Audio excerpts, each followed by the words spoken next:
sanded all the fiberglass down, all the sharp points and seams are all blended within the rest of the fiberglass, it's now time to Bondo. Once again, we're going to be using this small tray because Bondo dries in about 2 minutes, which means you have to work very quickly. So if you make a large amount of Bondo, it's going to dry up before you can even finish using it. So what we're going to do is we're going to fill this little tray with Bondo, fill it up to the top, give it about 1 inch of hardener, mix it all in, and then with very thick gloves, we're going to just grab it and pour it into the cracks. This way we can feel and see the seams, any wrinkles, bumps, holes, everything we filled in. Then you want to smooth the whole thing out so that it has like a rock texture to it. And then from here, after this, we'll be sanding the Bondo, not all the way down, but just enough to get rid of any more bumps or weird lines in there. And then it'll end up giving you a rock texture and filling up all the holes. Once your structure is fully Bondoed, it is now time to sand. You will note that there are very rough spots here, some strange lines, but it's mostly, you know, pretty much rock-like. We're now going to be sanding all this stuff down, but not too far. We just want to keep it smooth so that it kind of blends in with the smooth part of the fiberglass. As you can see here, it's very rough. When it's sanded, it'll look more like this.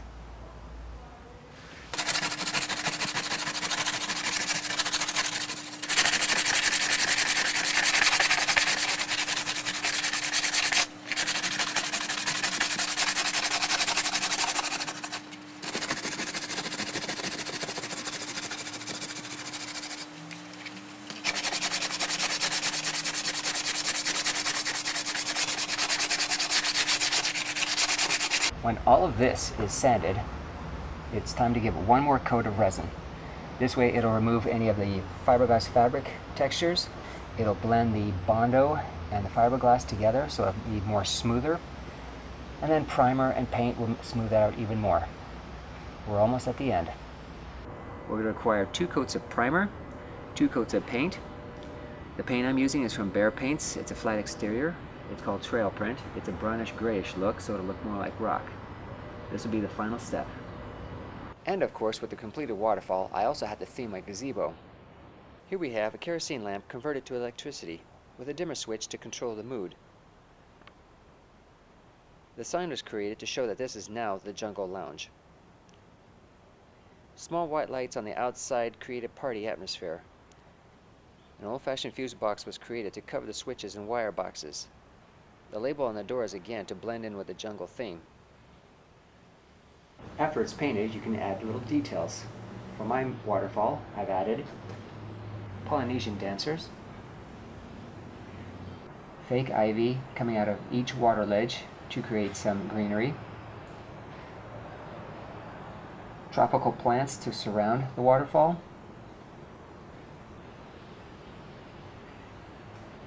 and I even added King Kong on top of his perch. Now for the most part, this project has gone fairly well. There have been a couple problems, but you'll never see that because I worked the problems out for you. So when you view this video and you want to build something like this for yourself, you don't have to worry about all the problems. I've solved them all. However, there is one particular problem that I had the most difficulty, and that was controlling the water. It's slippery stuff, as you know, and that was very tough to control. My original intent was to have the water come from the large bowl flowing over and into the smaller bowls. Well, that required a 1,200 gallon per hour pump to pump at 8 feet 750 gallons of water. It's not really volume, but it's velocity. There was so much water pouring out, I had to put in a valve to control the water. Then I discovered that there was so much water coming forward, nothing was going onto the sides to fill in the little water ledges. So I had to put holes onto each side of the large water ledges, and then that's where the water comes out from there to fill up those 2 small ponds. The problem with that was the water was shooting out of the sides and hitting the lips and spraying water everywhere.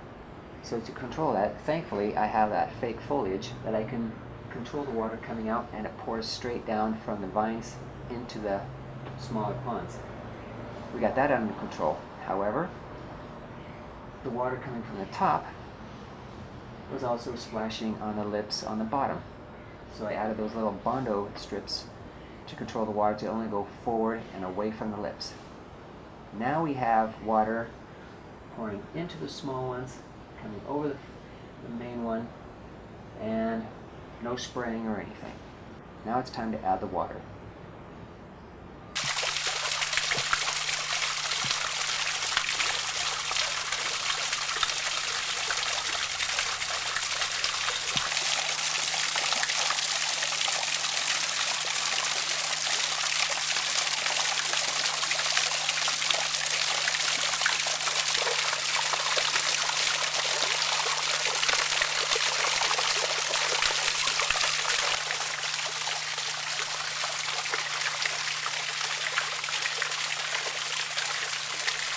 And there you have it, the tropical waterfall.